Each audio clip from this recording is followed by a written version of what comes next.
السلام علیکم. نکاری on line magazine میں خوش آمدید. آہنگ خوابیدہ قسط نمبر 15 عریضہ بطول کے قلم سے لکھا گیا، اس کا پہلا حصہ. یہاں اس راہ پر جسے زندگی کہتے ہم قدم بڑھاتے ہیں. ہر قدم ایک سفر ہے اور آگے نامعلوم راستہ ہے. نیلے آسمان کی چھتری طرح ہم سفر جاری رکھتے ہیں، تم اور میں، چمکتے ستاروں سے لے کر رنگ برنگی کوسوں قزح تک. زندگی ایک ایسی دھن کی طرح کھلتی ہے جو مسلسل بڑھتی رہتی ہے. ہر قدم کے ساتھ ایک کہانی راستے میں کھلتی جاتی ہے. ہر پیش قدمی کے ساتھ نئی موڑ سامنے آتے ہیں جو خوابوں اور رونے خوابوں، تکمیل آرزو اور مایوسی کی طرف بڑھ جاتے ہیں. وہ ایک تھیٹر کی مانند جہاں کردار اور اداکار اپنا رنگ دکھاتے ہیں. ہم گزرتے دن کے ساتھ زندگی کے نشیب و فراز پر رقص کرتے ہیں. گہری وادیوں اور بلند پہاڑوں کے درمیان سفر کرتے ہیں. دھوپ میں بھی اور طوفانی آسمان تلے بھی ہم زندگی کی موجوں سے بھرے افق کی جانب رواں رہتے ہیں. کبھی خوشی کے راستے پر بے فکر بہتے ہیں اور کبھی پابندیوں اور مشکلات کا سامنا کرتے ہیں. تنہائی کی خاموشی سے لے کر ہجوم کی آغوش تک زندگی کی لے ہر دل کی دنیا میں گونجتی ہے. بس ہر دھڑکن اور ہر سانس کی قدر کرو، ہر لمحے اور اس کی ہر گہرائی کو گلے لگاؤ، کیونکہ بدلتے موسموں اور شام کی خاموشی کے درمیان ہر کہے کی باز گشت اور ہر خاموشی آنسو ہیں. زندگی ایک ایسی داستان ہے جو ہمارے دھڑکتے دلوں کے تانے بانے پر نقش ہو جاتی ہے. بہت دیر تک دیکھتے رہنے پر اسے آج محسوس ہوا تھا کہ یہ چہرہ کس سے مشابہت رکھتا ہے. اسے دیکھا دیکھا سا لگ رہا تھا اتنے وقت سے. مامی، یہ ہو بہو مامی جیسی. یہ کہتے وہ اٹھتا تصویر کے قریب آیا. یہ کون ہے؟ اس بار اس نے فرقان یزدانی سے پوچھا. میں وہ کھڑا تصویر کو دیکھتے اپنی پوری کوشش کر رہا تھا کہ کچھ یاد آ جائے کہ آخر انہیں کہاں دیکھا ہے یا کس سے مل رہی ہے ان کی تصویر. جب پیچھے سے کسی کی آواز پر وہ ٹھٹکتا اپنی گردن ان کی سمت پھیر گیا. یہ بابا جان کی وائف ہے. اسے شنشپنج کا شکار ہوتے دیکھ کر کمرے میں داخل ہوتی مہربانو بیگم نے اسے کچھ فاصلے پر کھڑے ہوتے تصویر کو دیکھتے ہوئے بتایا. تصویر کو دیکھتے ان کے چہرے پر لمحے میں پھیلتی افسردگی اس سے چھپی نہیں رہ سکی تھی. اوہ، اچھی خاتون لگتی ہیں. اللہ ان کے درجات بلند کر. اس نے اپنے حساب سے صحیح رسم دنیا نبھائی تھی. اسے یہی بتایا گیا تھا فرقان یزدانی کی بیوی سعدیہ یزدانی اب اس دنیا میں نہیں ہے. کیا کہہ رہے ہو بیٹا؟ اللہ انہیں زندگی دے، عمر دراز کرے. مہربانو بیگم اس کی بات سمجھتی ایک دم سے اسے ٹوک گئی. ان کے انداز پر وہ گڑبڑا سا گیا. پر مسٹر یزدانی نے ہمیں جو انفارمیشن دی اس میں تو لکھا ہے کہ ان کی وائف اب اس دنیا میں نہیں ہے. کچھ جھجک کا شکار ہوتا اپنی بات بمشکل مکمل کرتا بولا. اب وہ اسے کیسے منہ پھاڑ کر کہہ دیتا کہ مجھے تو ایسا پتہ چلا ہے، جبکہ سامنے کھڑی شخصیت یہ کہہ رہی تھی کہ وہ زندہ ہے. کیا چل رہا تھا اس گھر میں؟ وہ بابا جان کی دوسری بیوی کا لکھا ہے. یہ ان کی پہلی بیوی ہے. انہوں نے اس کی معلومات میں اضافہ کرنا ضروری سمجھا. اوہ، وہ جتنا ان گرہوں کو سلجھانا چاہ رہا تھا وہ اتنا ہی الجھتی چلی جا رہی تھی. آپ تصویر کو ایسے کیوں دیکھ رہے تھے بیٹا؟ آپ جانتے ہیں انہیں؟ مہربانوں نے خوشنما تجسس سے اس کی جانب دیکھتے پوچھا. ایک آس کہ شاید وہ مل جائے. نہیں آنٹی، وہ بس مجھے یہ کسی میں ملتی ہوئی لگ رہی تھی، اسے دیکھ رہا تھا. ارزم نے فی الحال کچھ نہ کہنا بہتر سمجھا. اچھا، تاسف آ بھر کر رہ گئی. آپ لوگ بیٹھو، میں چائے بھجواتی ہوں. نہیں آنٹی، پھر کبھی. اب تو بس ہم نکل رہے ہیں اور مجھے کچھ پیشنٹس کو دیکھنا ہے تو بس فوراً نکلوں گا. روز ہی چائے کافی کے ساتھ لوازمات آتے تھے پر وہ صرف چائے ہی لیتا تھا. پر آج وہ واقعی جلدی میں تھا، اس لیے جلدی آ گیا تھا تاکہ جلدی فارغ ہو کر چلا جائے. اچھا، اوکے آنٹی، اب ہم چلتے ہیں. اللہ حافظ. اپنا بیگ اٹھاتے ان سے اجازت چاہی. اوکے بیٹے، اللہ حافظ. مسکرا کر دونوں کو دیکھتی وہ بولی. بھائی پریشانی سے اس کو پکارتے کمرے کا دروازہ کھولتا اندر بڑھا. وہ جو آستین کے کفلنگس لگا رہا تھا اس نے ایک جھٹکے سے اس کی پکار سنتے پیچھے پلٹتے دروازے کی جانب جہاں سے وہ آندھی طوفان بنا اندر آتا نظر آ رہا تھا. کیا ہوا ہے ساحل؟ اس طرح کیوں چیخ رہے ہو؟ صبح یوں اس طرح اپنے کمرے میں آتے دیکھ وہ پریشان ہوا تھا. بھائی، یہ اماں کیا کہہ رہی ہیں آپ کو؟ آپ کو گولی لگی ہے؟ دکھائیں۔ اور آپ نے مجھے پہلے کیوں نہیں بتایا؟ اور یہ گارڈز کہاں سے تھے سب جو آپ کو گولی لگی تھی؟ چھوڑوں گا نہیں انہیں، اس لیے رکھا ہے انہیں۔ اس کی شرٹ بازو سے ہٹاتے اس کا زخم دیکھتے اس کی آنکھوں میں بیک وقت بھائی کے لیے پیار اور اس پر حملہ کرنے والے کے لیے آگ دہکی تھی۔ بھائی زخم تو بہت گہرا ہے، چلیں ڈاکٹر کے پاس چلتے ہیں۔ گیا تھا چیمپ، نا آئی ایم فائن۔ نہیں بھائی، آپ میرے ساتھ دوبارہ چلیں، یہ ٹھیک نہیں ہو رہا ہے۔ ساحل، ٹھیک ہوں میں، ڈونٹ وری چیمپ۔ میں گیا تھا ڈاکٹر کے پاس، میڈیسن وغیرہ سب لے رہا ہوں۔ اب ظاہر ہے ایک رات میں تو نہیں ٹھیک ہو جائے گا نا، کچھ دن میں ٹھیک ہوگا۔ Now relax. اسے اپنی بات پر اڑ دیکھ کر سمجھانے کی کوشش کی۔ آپ ہمیشہ ایسے ہی کرتے ہیں۔ آنکھیں پھیر گیا، نہ پھیرتا تو ذہنی اسنانی کو اور تکلیف پہنچا بیٹھتا، کیونکہ آنکھوں میں نمی جو امڑ آئی تھی۔ ارے یار ٹھیک ہوں میں، کچھ نہیں ہوا، گولی بس چھو کر گزری ہے۔ اپنے بھائی کو بہت کمزور سمجھ رہے ہو تم لڑکے، اور ان بیچاروں کی کوئی غلطی نہیں، میں خود ہی اکیلا نکل گیا۔ اسے کندھے سے اپنی جانب پھیرتے اس کے سر پر ہاتھ پھیرتا وہ اب اپنی شرٹ صحیح کر رہا تھا۔ اس کی نظروں میں آنے سے پہلے وہ اپنی آنکھوں کی نمی صاف کر چکا تھا۔ بھائی، آپ کو اپنی کوئی فکر نہیں ہے نا؟ ہمارے ساتھ گارڈز کی فوج بھیجتے ہیں اور خود جس کو سب سے زیادہ ضرورت ہے خود اتنی ہی زیادہ لاپرواہی سے برتتے ہیں۔ دیٹس ناٹ فیئر بھائی۔ نہ چاہتے ہوئے بھی شکوہ کر گیا۔ نہیں چیمپ، میں اپنا خیال بھی رکھتا ہوں، فکر نہیں کیا کرو، اپنے لیے نہ بھی رکھو تو تم لوگوں کے لیے اپنا خیال ضرور رکھتا ہوں۔ جس نے لگا نا کہ میرا بھائی میرا دکھ سنبھالنے کے قابل ہو گیا، بس اس دن سے شاید کچھ لاپرواہ سا ہو جاؤں، پر اس سے پہلے تو بالکل بھی نہیں۔ اس کی آنکھوں کی نمی وہ محسوس کر چکا تھا۔ اپنی آنکھوں کے بھیگے کنارے ذہنی استانی سے چھپانا ایک بچکانہ عمل تھا۔ وہ اپنے اس جان سے عزیز بھائی کی آہٹ سے بھی واقف تھا، اور یہی واقفیت اسے کہاں جا کر آزمانے والی تھی اس کا گمان نہ تو اس نے کیا تھا اور نہ ہی سامنے کھڑے کانسی آنکھوں والے ساحل یزدانی نے۔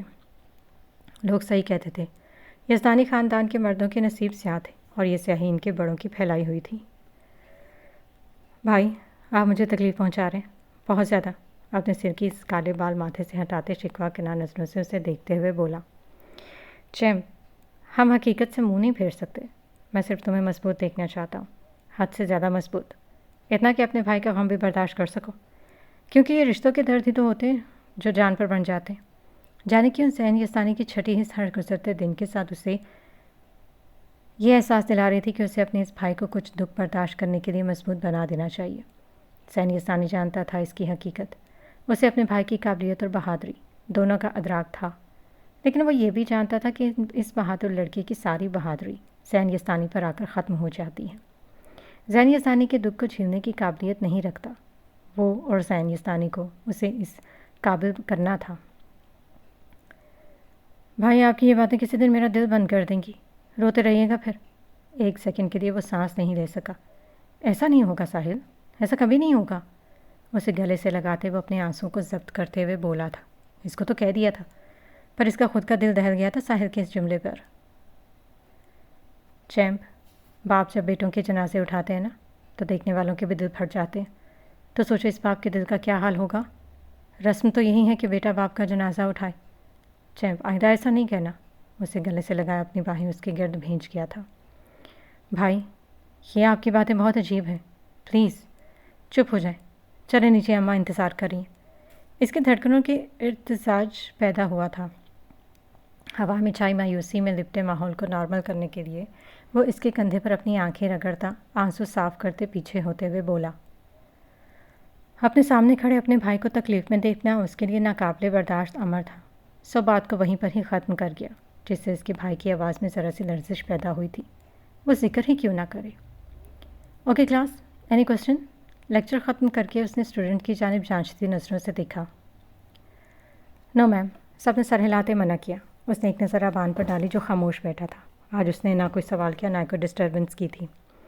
اوکے دین، کل کے لیے ٹیسٹ کے لیے پریپیئر ہو کر آئیے گا۔ نظریں ابان پر ہی رکھے رکھے بولتی اپنا سامان ڈائس سے اٹھانے لگی۔ وہ اس لڑکے سے اپنے کل کے رویے پر شرمندہ تھی۔ اس کا کیا قصور تھا بھلا؟ میم، may I help you؟ اسے ان سب کی پروجیکٹ فائلز اور اپنا سامان اٹھانے کی تگودو کرتے دیکھ ایک لڑکا اٹھتا اس کے پاس آیا، لیکن اناب کے جواب دینے سے پہلے ابان بغیر اس سے پوچھے آگے بڑھتا سب سامان اٹھا چکا تھا۔ شکر گم کرو اپنی، اس لڑکے کو جوں کا تو کھڑے دیکھ کر چڑچڑے انداز میں بولا۔ عجیب بدتمیز انسان ہے۔ لڑکا بھی جانے سے پہلے اپنے خیالات کا اظہار کرنا نہ بھولا۔ کیا کہا؟ اس کا جملہ سنتا وہ اس کی جانب بڑھ رہا تھا جب اناب کی پکار پر وہ رکا۔ کچھ نہیں کہا اس نے. چلو اب، یہ کہتی آگے بڑھ گئی. وہ بھی پیچھے پیچھے چلا. میر آج آفس تھوڑا لیٹ آیا تھا، لیکن میرال کچھ نہیں بولی تھی. وہ تو چاہتی تھی کہ وہ آئے ہی نہ، جبکہ اسٹاف کو حیرت ہوئی اس کے لیٹ آنے پر. میرال نے اس کی عزت افزائی نہ ہونے پر، اور 1 منٹ کی دیری برداشت نہیں کرتی تھی وہ. میم، سائٹ ایریا کا کام پھر سے روک دیا گیا. سلمان صاحب کی بات اسے پریشان کر گئی. کیوں؟ کل رات وہاں سے کثیر تعداد میں ڈرگس ملا ہے، اور ابھی میڈیا کسی بھی وقت یہاں پر پہنچنے والی ہوگی. سلمان صاحب نے اس کی اطلاع میں مزید اضافہ کیا. واٹ؟ یس میم، یہ کہتے سر چکا گئے. وہ مزید کچھ پوچھتے پوچھتے رکی. اچھا آپ جائیں اور میر کو بھیجیں. اس کا نام لیتے اس کے چہرے کے زاویے بدلے تھے، جیسے زبان پر کڑواہٹ گھل گئی ہو. Okay ma'am. کچھ دیر بعد ناک کرتے وہ اندر آیا. یس میم. شرافت تو ختم تھی اس لڑکے پر. اس فریب دیتے چاشنی گھلے انداز پر بے اختیار میرال نے اس کی فریبی شکل دیکھی تھی. سائڈ ایریا تم دیکھ رہے تھے نا؟ تو کچھ پتہ ہے کل رات کیا ہوا وہاں؟ پروفیشنل انداز میں بولی. جی پتہ ہے سب. آپ فکر نہیں کریں، میں سب سنبھال لوں گا. میڈیا کسی بھی وقت یہاں پر پہنچنے والی ہے. گردن میں پہنا اسٹالر ڈھیلا کیا. کہا نا فکر نہ کریں، آپ صرف جیسا میں کہوں ویسا کیجیے گا پلیز. اسے ابرو اٹھاتے دیکھ کر وہ آخر میں التجائیہ ہوا. اوکے. یہ کہتی اپنی عادت کے مطابق بالوں کو دوسرے کندھے پر ڈالتی سرمئی آنکھیں اس پر سے پھیر چکی تھی. کیا تم جانتے ہو کہ یہ سب کچھ کس نے کیا ہے؟ اس کا سکون دیکھ میرال کو شک گزرا. اتنا پریشان نہ ہوا کریں میم، اچھے نہیں لگتے آپ کی پیشانی پر یہ بل. چمکتی آنکھوں سے اسے تکتے کرسی سے اٹھتا دونوں کے درمیان رکھی شیشے کی میز پر ہاتھ رکھتا ہلکا سا اس کی جانب جھکتا ہوا بولا. کیا بکواس کر رہے ہو؟ اس کے انداز اور الفاظ دونوں اسے بھڑکا گئے تھے. میں بس بتا رہا تھا. یہ کہتے ساتھ کندھے اچکائے. نہیں بتاؤ بالکل. ویسے جیسے تم مجھے پسند نہیں ہو پر میں برداشت کر رہی ہوں نا، ویسے ہی تم بھی یہ بل برداشت کرو. غصے میں وہ بس کہتی چلی گئی تھی. چلیں اب، اگر آپ اتنا کمپرومائز کر رہی ہیں تو اتنا تو میں بھی کر سکتا ہوں. ویسے آگے جا کے واقعی مشکل ہو جائے گی. میر نے بڑی دل جلاتی مسکراہٹ چہرے پر سجاتے بولا تھا. میں تمہارا سر پھاڑ دوں گی. کیا بکواس کیے جا رہے ہو؟ جاؤ یہاں سے. غصے سے پیپر ویٹ اٹھاتی وہ غرائی تھی. اوکے اوکے جا رہا ہوں. یہ کہتا ہاتھ سرنڈر کرنے والے انداز میں کھڑے کرتا آہستہ سے باہر نکل گیا. اسٹاف روم میں آتے وہ اپنی سیٹ کی طرف آئی تھی اور آنکھوں سے فائلز اسے سامنے میز پر رکھنے کا اشارہ کیا. خاموشی سے اس کے حکم کو بجا لاتا وہ وہیں کھڑا تھا. کچھ کہنا ہے؟ اگر آپ سن لیں تو. بیٹھو. سامنے رکھی دوسری کرسی کی جانب اشارہ کرتے ہوئے بولا. اسٹاف روم میں موجود کچھ ٹیچرز نے انہیں دیکھا تھا. تھینکس، بس ایسے ہی ٹھیک ہے. اسے اس طرح سے یہاں بیٹھنا مناسب نہیں لگا. کہو، کیا آپ واقعی وہی ہیں جو ان لڑکوں کو دوسرا موقع دینے پر بضد تھیں؟ آپ وہی ہیں جو کسی کو ایک موقع دینا بجا سمجھتی ہیں؟ آپ وہی ہیں جسے لگتا ہے کہ انسان کو اگر ایک موقع ملے تو وہ سدھر سکتا ہے، اپنی غلطی سدھار سکتا ہے؟ الفاظ کا انتخاب بہت سوچ سمجھ کر کر رہا تھا وہ. عناب حیدر کے انداز میں ہی اسے مات دینے کی کوشش کرنے والا یہ پہلا شخص تھا. آبان صاف صاف کہو کیا کہنا چاہتے ہو. جانتے بوجھتے انجان بنی. آپ جانتی ہیں میں کیا کہنا چاہتا ہوں. ہلکی بری آنکھوں میں کوئی تاثر ڈوب کر ابھرا تھا. ابان بیٹھو ادھر. بیٹھو ابان. اسے بٹھاتے وہ لمحہ بھر کو رکی. اس کے یوں کہنے پر وہ نہ چاہتے ہوئے بھی بیٹھ گیا تھا. ابان، میری بات غور سے سنو اور سمجھنے کی کوشش کرو. ابھی تم نے خود کہا نا کہ میں موقع دیتی ہوں تاکہ وہ شخص اپنی غلطی سدھار سکے. اب تو مجھے خود بتاؤ، کیا تمہیں واقعی لگتا ہے کہ تمہارے گھر والوں، ہمارے گھر والے کہنا اسے قطعاً پسند نہیں آیا تھا. ابان، ان لوگوں کو اگر موقع دیا جائے تو اپنی غلطی سدھار سکتے ہیں. کیا وہ اس پر اختیار رکھتے ہیں؟ ابان نے ناسمجھی سے اسے دیکھا. کیسے تلافی کریں گے وہ لوگ جب میری ماں، جن کے ساتھ انہوں نے وہ سب کیا، جنہیں رسوائی کی بھین چڑھاتے بے گھر کرتے انہوں نے ایک بار نہیں سوچا، جب وہ عورت ہی موجود نہیں ہے تو کس سے تلافی کریں گے؟ کس طرح اپنی غلطی سدھارے کریں گے؟ بتاؤ ابان.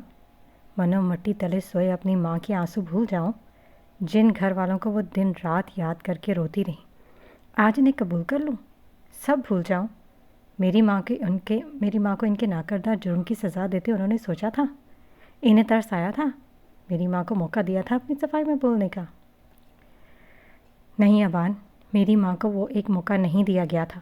آہستہ سے کہتے وہ کمال ضبط سے اپنے آنسوؤں کو بہنے سے روک پائی تھی. ابان، میری تم سے کوئی ناراضگی نہیں ہے. میری عریشہ سے بھی کوئی ناراضگی نہیں ہے۔ تم دونوں پہلے بھی میرے اسٹوڈنٹس تھے، آج بھی ہو، اور پہلے بھی بحیثیت اسٹوڈنٹس مجھے عزیز تھے، سو آج بھی ہو، لیکن اس سے زیادہ میں تم لوگوں سے کوئی رشتہ رکھنا نہیں چاہتی، پلیز۔ وہ اسے سمجھاتی بہت کوشش کے باوجود اپنے آنسو نہیں چھپا سکی تھی۔ اور میرا بھائی، اس کی تمام باتیں سنتے وہ ایک گہری سانس لیتا اپنے اندر گرتے آنسوں کے گھٹن کو ہوا کے سپرد کرتے ایک آخری آس لیے بولا۔ اس عورت کے آنسو سے بے چین کر رہے تھے۔ جب اس کے ساتھ اپنے اصل رشتے سے واقع بھی نہیں تھا، تب سے وہ اسے بہت عزیز تھی۔ بحیثیت ایک استاد کی وہ اس کی بہت عزت کرتا تھا، لیکن نہ جانے کیوں پر دل نے اسے عزت کے ایک اونچے منصب پر بٹھاتے خود بخود اس سے ایک بھائی کا رشتہ قائم کر لیا تھا، کیونکہ جس حق سے وہ ڈانٹ کر سمجھاتی تھی اس میں گھلی نرمی، شفقت، کسی بہن کی سی شفقت ڈانٹ ٹپٹ سے کم نہیں تھی۔ اور جب رشتے کی حقیقت پتہ چلی سی، تب سے تو وہ 7ویں آسمان پر تھا کہ اس عورت سے اپنا یہ رشتہ بہت پسند آیا تھا۔ وہ اسے اور بھی بہت سی وجوہات سے عزیز تھی۔ تمہارا بھائی؟ اسے ناسمجھی سے سنہری آنکھیں اس کی جانب اٹھاتے پوچھا۔ سنہری آنکھوں میں واقعی ناسمجھی نمایاں تھی۔ میرے بھائی کا اس سب میں کیا قصور ہے؟ اس بات کو رہنے دو آبان، وہ بہت اچھے ہیں، یقین کرے وہ بہت زیادہ اچھے ہیں۔ آبان نے جیسے سب کو بھلائے اسے یقین دلانا چاہا۔ وہ اپنے اس بھوری آنکھوں والے حسین بھائی کے ساتھ اس سنہری آنکھوں والی سنجیدہ سی شہزادی کا تصور کر چکا تھا، اور یہ تصور کسی بھی دوسرے خیال سے زیادہ حسین تھا۔ وہ اپنے بھائی کی واحد خوشی اپنے بڑوں کی گئی غلطیوں کی زد میں آنے نہیں دے سکتا تھا۔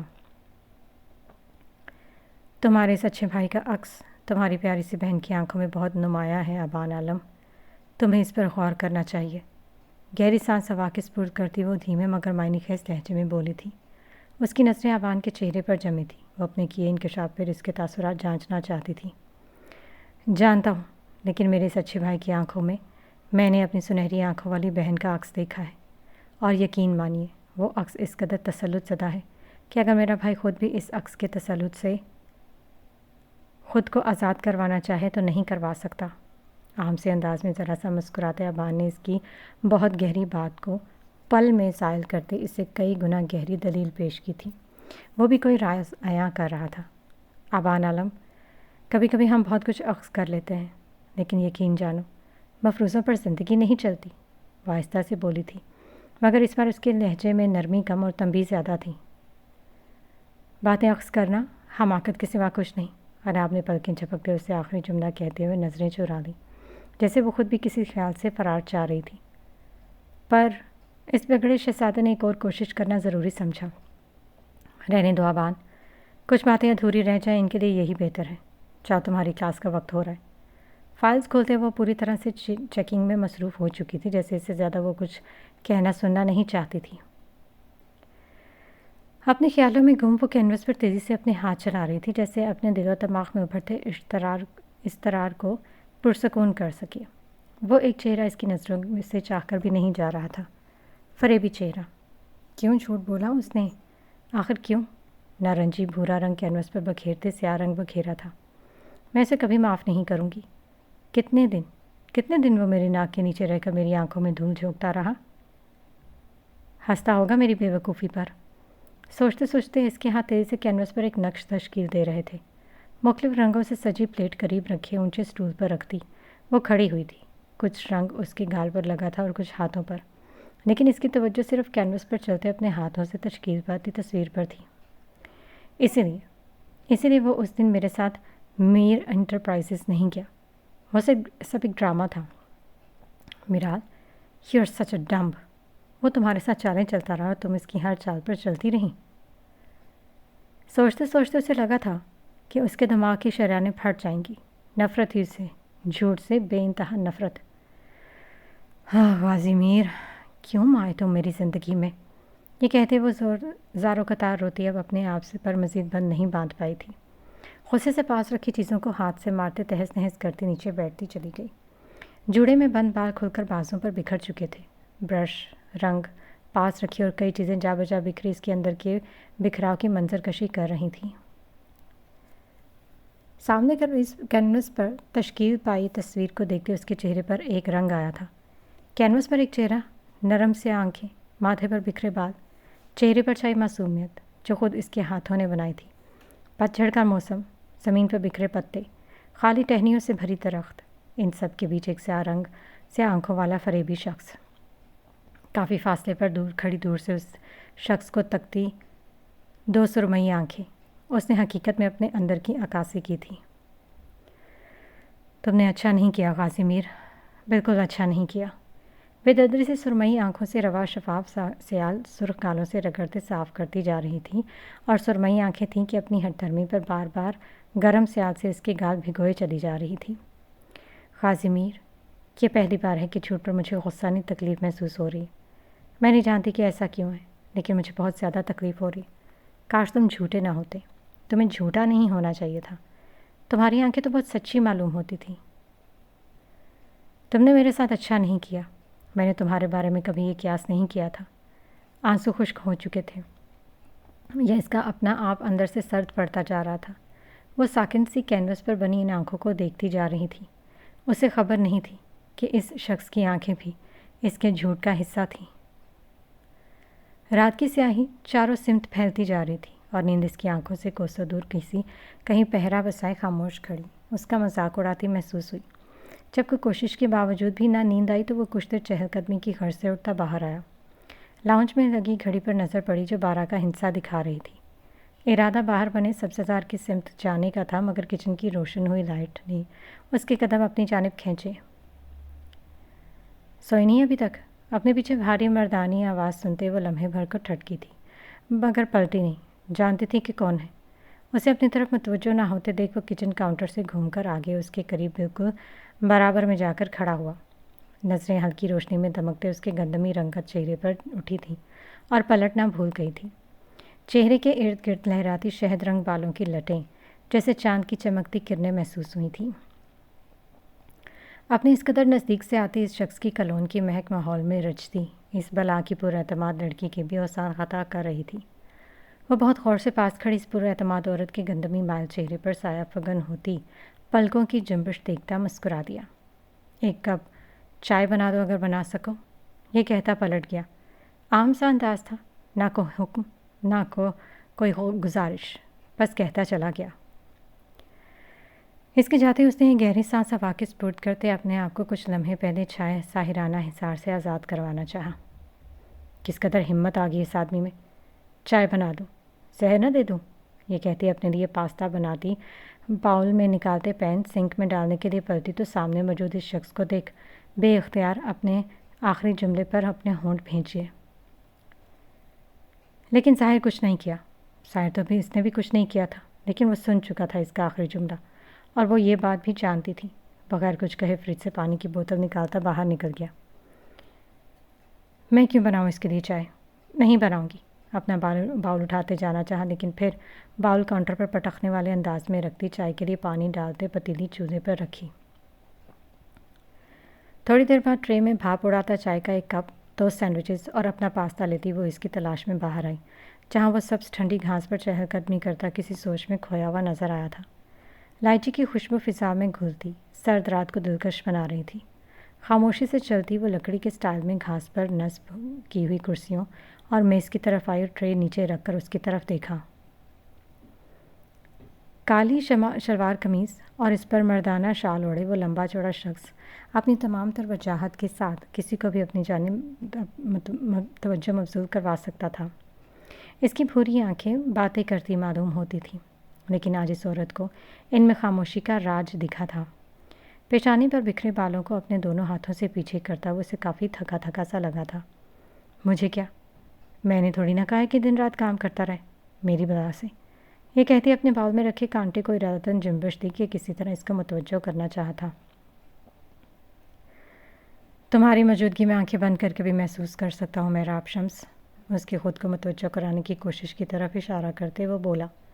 پھر چائے کے ساتھ رکھے سینڈوچز کو دیکھ کر استفہامیہ نظروں سے اسے دیکھا۔ بنے ہوئے رکھے تھے، سوچا رکھ دوں، مقابل کو یقین نہیں آیا کہ مقابل کڑی کوئی عورت کتنی کھوکھلی دلیل دے گی۔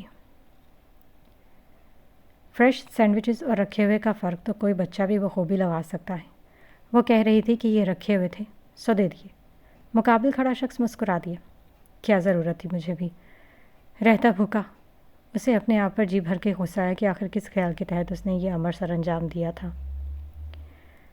رات کھانے پر وہ گھر میں نہیں تھا اور آیا بھی لیٹ تھا، اور وہ بہت اچھے سے جانتی تھی کہ اس نے کھانا نہیں کھایا ہوگا۔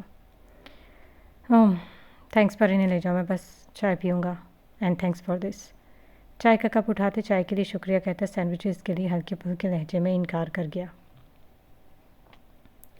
نین، بس کر دو چندا، کب سے کام میں لگی ہوئی ہو؟ حمیرہ شاہ نے رات کے اس پہنے سے لیپ ٹاپ پر کچھ کام کرتے دیکھ کر ٹوکا تھا۔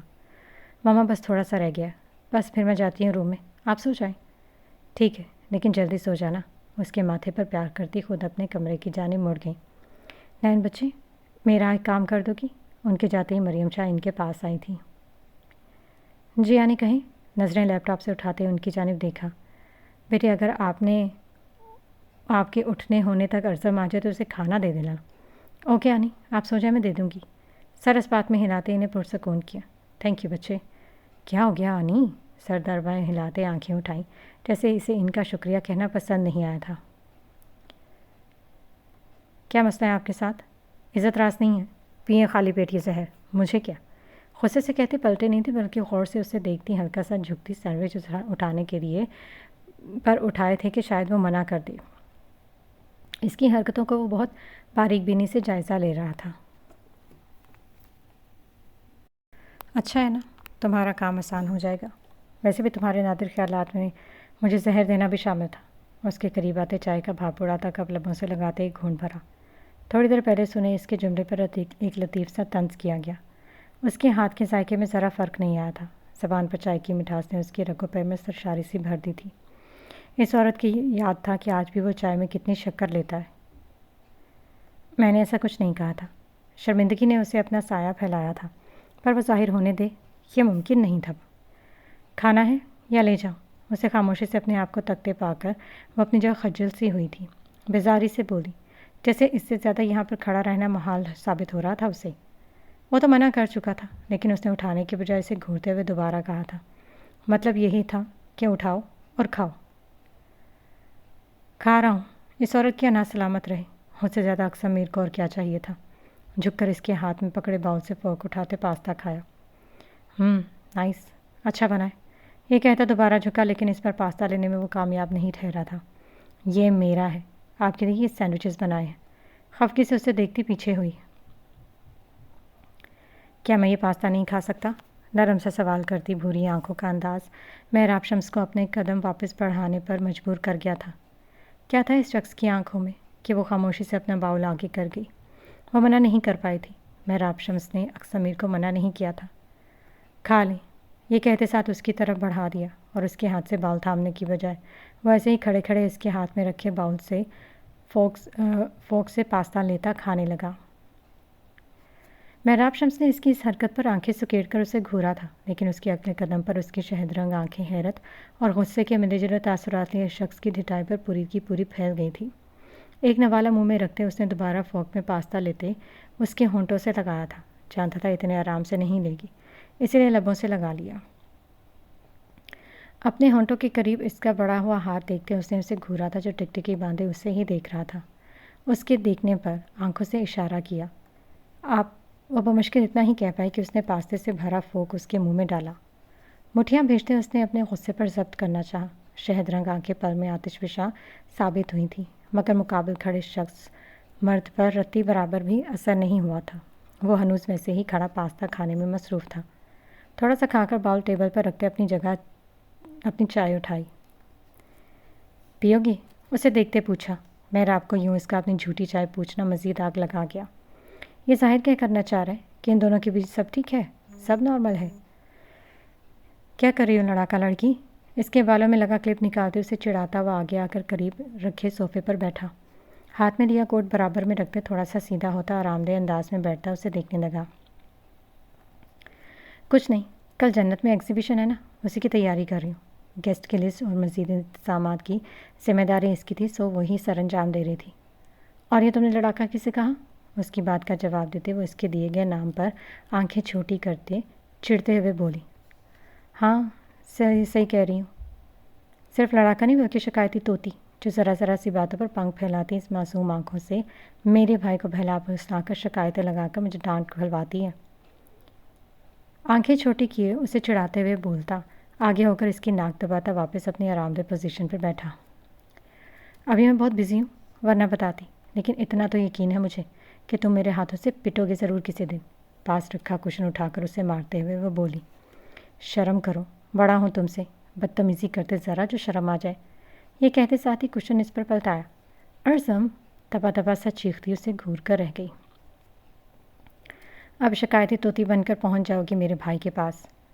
ویسے یار ایک بات تو بتاؤ، ویسے تو تمہیں میرا بھائی جلاد رکھتا ہے، سحر رکھتا ہے، پھر اپنے مسئلے لے کر کیوں پہنچ جاتی ہو میرے بھائی کے پاس؟ ہاں، ابرو اچکاتے محلے کی شاطر انٹیوں والے انداز میں بولا۔ ہاں تو میں نے کب کہا کہ اب شہد لگتے ہیں؟ باقی میری مدد کرنا تو فرض ہے ان کا، ورنہ تو وہ ابھی بھی مجھے زہر ہی ہیں۔ کھڑوس، اڑیل، سائیکو، مغرور ایس ایس پی کہیں کے۔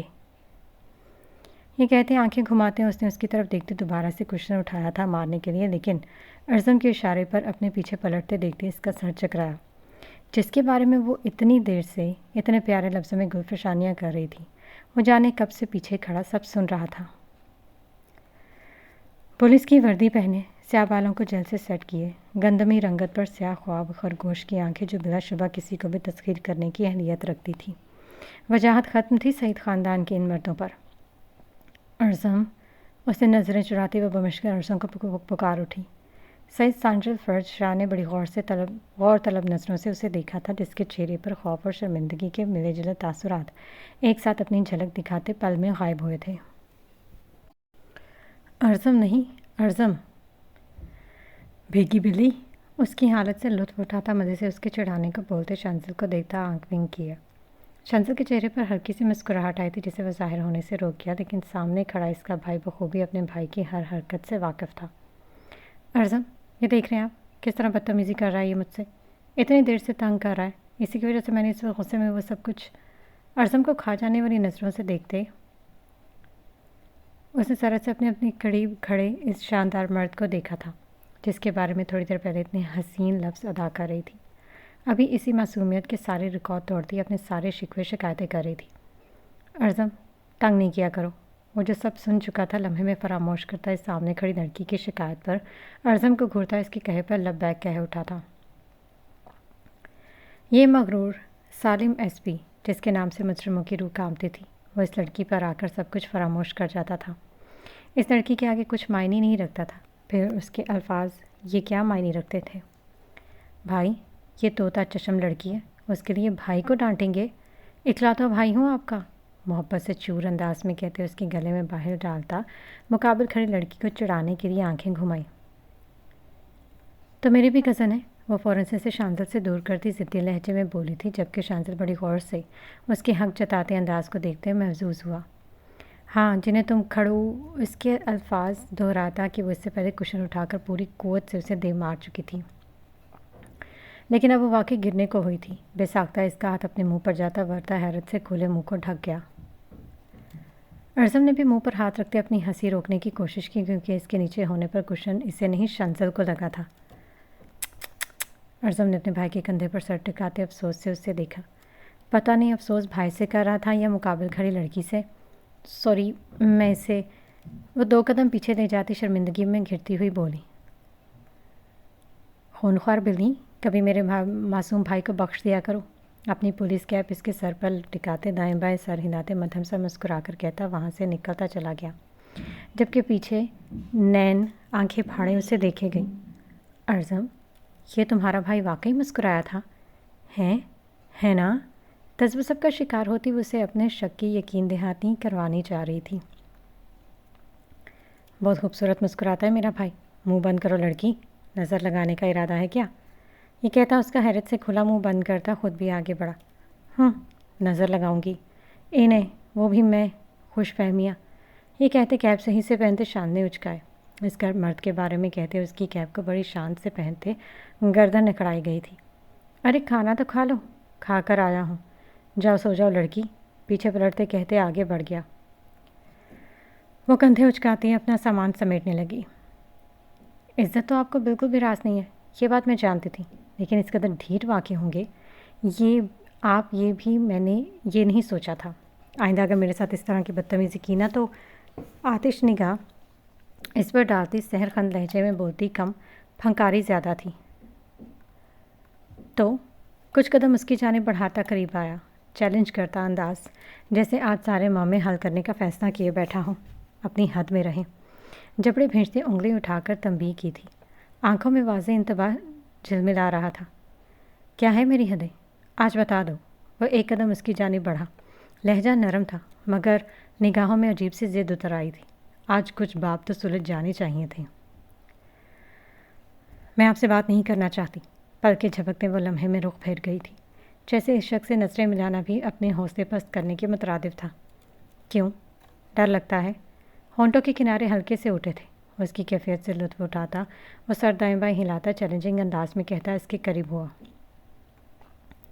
میں کیوں ڈروں گی؟ تنفر سے کہتی تیزی سے اس کی جانب پلٹی مگر لمحے میں اپنے قدموں کو زمین پر جماتے خود کو اس کے سینے سے ٹکرانے سے روک گئی۔ غصے میں وہ اس کی اور اس کی اس قدر نزدیک محسوس موجودگی کو محسوس نہیں کر پائی تھی۔ آنکھیں بند کرتے خود پر ضبط کرنا چاہا۔ ہر بار ہر منظر سے تمہارا بھاگنا تو یہی ظاہر کرتا ہے۔ گہری نظروں سے اسے دیکھا، جیسے اس کے چہرے سے جھوٹ کشید کر لینا چاہتا ہو۔ فضول کی کیسرائیاں ہیں آپ کی۔ حقیقت کا سامنا کریں، اور حقیقت یہی ہے کہ ہم دونوں الگ الگ منزل کے مسافر ہیں۔ ہمارے راستے الگ ہیں، تو اگر میری سمت آپ کی مخالف سمت ہے تو اس کا مطلب یہ نہیں ہے کہ میں بھاگ رہی ہوں۔ اپنے سوچنے کے زاویے بدلے، ترش انداز میں کہتے کہتے اپنے آپ پر قابو پاتے مصالحانہ انداز اختیار کر گئی۔ شہد رنگ بالوں کی چند لٹیں اس کے چہرے پر بکھری سایہ دار پلکوں سے الجھ رہی تھیں۔ ہماری منزلیں کبھی جدا نہیں رہی ہیں محراب میر۔ آج پھر اپنا نام اس کے نام کے ساتھ جوڑ کر اس پر اپنا تسلط جتاتا ہاتھ بڑھا کر تنگ کرتی بالوں کی لٹ پیچھے کرنی چاہیے۔ لیکن محراب نے تیزی سے اس کے عمل کو ناکام بناتے فوراً خود یہ کام سر انجام دیا تھا۔ ماحول میں چھائی سردگی میں اضافہ ہوا۔ دونوں اپنی اپنی جگہ پر منجمد ہوئے۔ اقسم نے اپنی بے اختیاری پر خود کو سرزنش کی تھی۔ جدا نہیں تھی، پر آپ نے خود جدا کیا، مکمل اعتماد سے کہتے اس نے وہاں سے جانا چاہا تھا کہ اگلے ہی لمحے اقسم نے آگے بڑھتے اس کے جانے کے سارے راستے اس پر مسدود کیے۔ بے اختیار اس نے اپنی جلتی آنکھیں اٹھاتے اسے دیکھا تھا۔ میرا راستہ چھوڑیں۔ وہ چیخی نہیں تھی لیکن آواز مدھم بھی نہیں تھی۔ کہا نا، ایک ہی راستے کے مسافر ہیں۔ سرخ بھوری آنکھیں ملال سے لبریز ایک الگ ہی گوہر فشانی کرنے میں مصروف تھیں۔ آپ سمتوں کا تعین کیسے کر سکتے ہیں؟ ہم الگ تھے، الگ ہیں اور الگ ہی رہیں گے۔ ہم دریا کے دو کنارے ہیں جو الگ ہی اچھے رکھتے ہیں۔ اگر مل جائیں تو کسی طوفان کا پیش خیمہ ثابت ہوں گے۔ رسانیت سے کہتے ہوئے اسے سمجھانے کی کوشش کر رہی تھی۔ میں تم سے دستبردار نہیں ہو سکتا محراب شمس، نہیں ہو سکتا۔ بھوری آنکھوں میں بھی جل اٹھی تھی۔ وہ جیسے طویل مسافت طے کر کے آیا تھا اور اب تھک چکا تھا۔ آپ دستبردار ہو چکے ہیں اقسم میر، جتاتی نظروں سے اسے دیکھتے وہ بولی تھی۔ کیا کوئی اسباب تلاش نہیں کر سکتی؟ مان رہا ہوں کہ ماضی میں مجھ سے کئی غلطیاں، کوتاہیاں، حماقتیں سرزد ہوئی ہیں، پر کیا کروں محراب شمس، یہ سزا مجھ سے قبول نہیں ہو رہی۔ جانتا ہوں یہاں میں خود غرض ہو رہا ہوں، لیکن میں یہ سہ نہیں پا رہا یہ سزا۔ کوئی تو سدباب ہوگا، کوئی تو تلافی کی راہ ہوگی، کوئی تو بیچ کی راہ ہوگی محراب شمس۔ کوئی سدباب کرو، کوئی تدبیر کھوجو۔ جنونی آنکھیں آج بھیگتی چلی جا رہی تھیں۔ کوئی اس لمبے چوڑے وجیح شکل مرد کو یوں اس طرح بکھرا ہوا دیکھ لیتا تو یقین نہیں کر پاتا کہ یہ پاکستان کے سب سے بڑی انٹیلیجنس ایجنسی کا آفیسر ہے، جس کے ایک اشارے پر پوری کی پوری حکومتیں کی بنیادیں ہل جاتی تھیں۔ مجرموں کے لیے صرف وہ موت تھا، اس کی خاموشی خوف کی علامت مانی جاتی تھی، لیکن وہ آندھی طوفان مرد اس عورت کے آگے ریزہ ریزہ ہو کر اس کے پاؤں کی دھول بھی بن جاتا تو اسے کوئی ملال نہ تھا۔ جو ہو چکا ہے اسے بھول جائے، معافی تلافی سب رہنے دے۔ وقت کے ساتھ ہم اس وقت کو بھی بھول جائیں گے۔ نہ جانے کیوں اسے تکلیف ہوئی تھی، حد سے زیادہ تکلیف۔ آنکھوں کے ساتھ ساتھ دل بھی چل رہا تھا۔ اس شخص کے آنسو اس کے اپنے دل پر گر رہے تھے۔ کیوں؟ اس کیوں کا جواب وہ جان کر بھی نہیں جاننا چاہتی تھی۔ تم کیوں نہیں سمجھ رہی محراب شمس؟ وہ لمحے میں جنونی ہوا۔ یہ سب آپ نے خود منتخب کیا تھا۔ آپ بھول رہے ہیں کہ آپ میں ہمت نہیں تھی کہ محراب شمس کو اپنے ساتھ جوڑ پائے۔ آپ محراب شمس کی حفاظت کرنے کے لیے اپنے آپ کو نااہل گردانتے تھے۔ آپ کیوں پیچھے پلٹنا چاہ رہے ہیں؟ وقت گزر چلا ہے، فیصلے دیے جا چکے، اور یاد کریں آپ ہی کا فیصلہ تھا۔ اسے جتاتی نظروں سے دیکھتے آئینہ دکھانا چاہا تھا۔ ہمت کی بات مت کرو محراب شمس، ہاں یہ کہو کہ شعور نہیں تھا اس بات کا کہ اقسم میر تو تمہارے بغیر مر جائے گا۔ اسے لگا تھا کہ اگر تم اس کے ساتھ جڑی تو برباد ہو جاؤ گی، مشکل میں گھر جاؤ گی۔ تمہارے آگے اس کی عقل شعور مفلوج ہو جاتے۔ اس وقت اس کے شعور میں صرف تم تھی، تمہارے لیے وہ خود کو بھول گیا تھا، پر جب اس نے اپنے لیے سوچا تو وہ کافی زیادہ حماقتیں کر چکا تھا۔ ٹھہر ٹھہر کر کہتا، بڑھتی سردی کی شدت محسوس کر کے اپنے بازوؤں پر اوڑی چھال اتار کر اس کے بازوؤں کے گرد اچھی طرح سے پھیلا دی۔ محراب آنسوں سے لبالب بھری آنکھیں لیے اسے ہی دیکھے گئی، بغیر کوئی اعتراض کیے شال اوڑھ لی۔ کیسے یہ مرد مجھے اتنی تکلیف دے گیا جو خود اذیت میں مبتلا ہوتے ہوئے بھی میری ذرا سی تکلیف پریشانی برداشت نہیں کر سکتا تھا؟ چائے کا کپ اپنی بے بسی پر ان دونوں کو تکتا ٹھنڈا ہو چکا تھا۔ لیکن محراب شمس، اتنی رواداری تو تمہیں بھی برتنی پڑے گی۔ تم تو مجھے مجھ سے زیادہ بہتر جاننے کے دعوے کرتی تھی، مجھے مجھ سے بہتر سمجھتی تھی، ہمیشہ میرے ہر فیصلے میں ساتھ رہتی تھی، میری غلطیوں کی نشاندہی کرتی تھی، میرے فیصلے تک بدلنے کی صلاحیت تھی تم میں۔ تم نے کیوں میری سماقت پر نہیں ٹوکا؟ کیوں نہیں سمجھایا؟ کیوں نہ میرا گریبان پکڑ کر مجھے میری اوقات یاد دلائی؟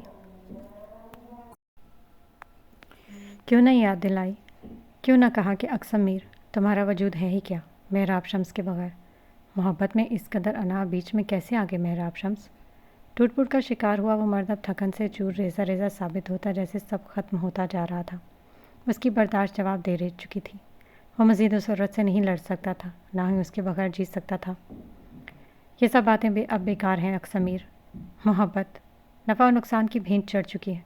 وہ حق جس سے میں آپ کے فیصلے بدل دیا کرتی تھی، آپ نے خود مجھ سے چھینے تھے، اور اسی کے ساتھ مجھ پر سے اپنے سارے حق کھو دیے تھے۔ مقابل کھڑی عورت نے سب واقعیت سے کہتے اپنے ماضی میں دی گئے اس کے دلیں یاد کرائی تھیں۔ اور اگر میں اپنے حق واپس چاہوں؟ گرم سے آپ دونوں کی چمکتی آنکھوں سے متواتر بہہ رہا تھا۔ سرد رات ان دونوں کی اذیت کی گواہ بنی تھی۔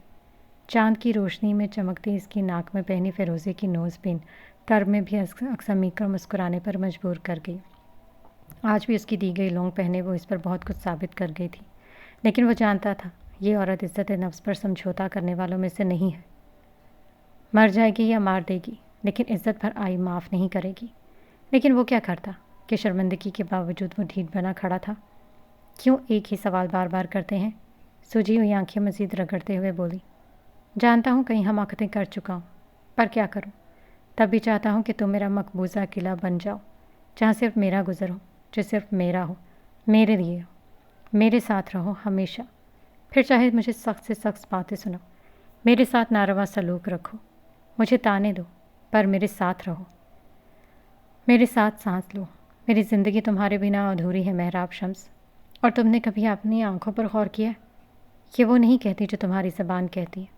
تمہاری آنکھیں میرے حق میں بولتی نظر آتی ہیں مجھے ہمیشہ۔ بتاؤ کیا کہوں میں ان آنکھوں میں تیرتے ان نمکین قطروں سے؟ مدھم لہجے میں کہتی وہ آہستگی سے اس کے گالوں سے پھسلتی نمی کو اپنے پوروں پر سمیٹے۔ اس عورت کو اپنے قریب دیکھ وہ اپنا ضبط ہارتا بے اختیاری میں اس کے شانے سے ہلکا سا سر ٹکا گیا تھا۔ یہ لمحہ محراب شمس کے لیے قیامت ثابت ہوا تھا۔ اس مرد کے آنسوں سے بھیگتا اپنا شانہ اسے جلتا ہوا محسوس ہو رہا تھا۔ وہ اس مرد سے نفرت کرنے کا دعویٰ کرنے والی عورت یوں اسے روتے دیکھ کر خوفزدہ ہوئی تھی۔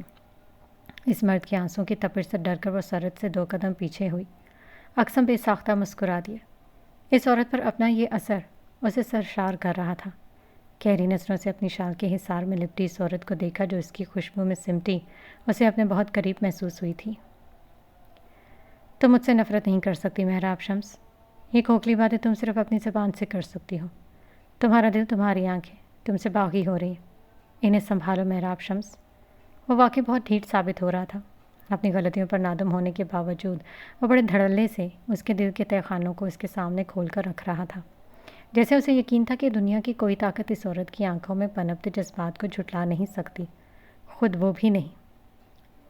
میں اتنی طاقت رکھتی ہوں کہ ان کی رکابیں مضبوطی سے تھام کر ان کا رخ صحیح سمت پھیر لوں، کیونکہ اب میں کسی کے لیے تختہ مشق نہیں بنوں گی۔ آپ نے اپنے حساب سے نفع و نقصان طے کیا تھا، اب واپسی کے قدم ناممکن ہے۔ مجھے آپ سے کوئی شکایت نہیں ہے، جو ہوا ہو گیا۔ اب ہمیں چاہیے کہ ہم یہ سب ختم کریں، اس سے ہمارے رشتے تکلیف سے گزر رہے ہیں، ساری زندگیاں الجھ رہی ہیں، لوگوں میں کب تک تماشا بنیں گے؟ ایک تماشا پہلے لگایا تھا آپ نے، اب ایک اور لگا رہے ہیں۔ ختم کریں یہ سب، آگے بڑھے زندگی میں۔ اپنے دل پر جبر کرتی ہوئے بہت مشکل سے ہر لفظ ادا کر رہی تھی۔ شاید وہ خود بھی ان سب سے تھک چکی تھی۔ ان دونوں کی وجہ سے گھر کا ماحول بھی افسردگی کی چادر چڑھائے رہتا تھا۔ مجھے دوسروں کا نہیں بتاؤ میرا شمس، بہت سوچ چکا ہوں دوسروں کا، مجھ سے میری اور اپنی بات کرو۔ مجھے یہ بتاؤ کہ ہمارے لیے کیا بہتر ہے؟ یہ لوگوں کا رونا نہ رو میرے آگے۔ سرد سے شانوں سے پکڑتے ایک فاصلے پر کھڑا ہوتا بولا تھا۔ اس کے اندر برپا جذبات کی طغیانی ہر گزرتے لمحے کے ساتھ شدت اختیار کرتی جا رہی تھی۔ ہمارے ہم میں صرف یہ رشتے ہی تو بچے ہیں، ان کی بات نہ کروں تو ہم میں تو کچھ بھی نہیں رہا ہے۔ اس کے ہاتھوں کو خود پر سے چھٹکتی وہ تیزی سے اندر بڑھ گئی۔ پیچھے بس ٹھٹرتی رات میں اپنے جھٹکے گئے ہاتھوں کو پہلو میں ڈھیلا چھوڑتا اس راہداری کو دیکھا گیا جہاں سے وہ بھاگتی ہوئی گئی تھی۔